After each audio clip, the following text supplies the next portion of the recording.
A macro is basically a great way in Excel to automate repetitive tasks by recording the steps involved.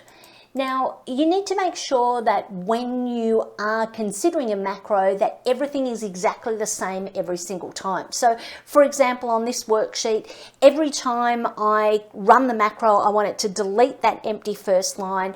I want it to get rid of multiple columns. I want it to put some filter arrows on.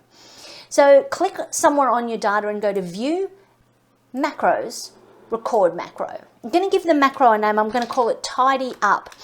I can have up to 32 characters in length, no spaces, but I can use underscores. You can allocate a keyboard shortcut, but personally I tend to overwrite the Microsoft ones, so I like to leave it blank. Leave it in the personal macro workbook, or you want it in the personal macro workbook if that's not displaying. That means anytime you're working with Excel on the computer you created it on, you'll always have access to this macro. Let's click OK. So first thing I'm going to do here is I'm going to delete the empty row number 1.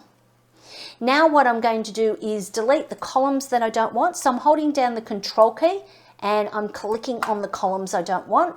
Right click and I'm going to delete them.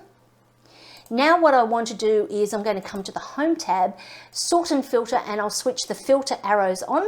And I only want it to show me the Victorian ones. So I'll take the tick out of Select All and choose Vic and OK. So that's all I want my macro to do for demonstration purposes. Now I need to stop recording. If I want to edit the macro, it's just way too hard for a general user without knowing Visual Basic code. So I recommend you recreate the macro. View, Macros, Stop Recording. Now I've created a duplicate of this worksheet without the editing done, just so that I can show you the macro running. So let's test it out.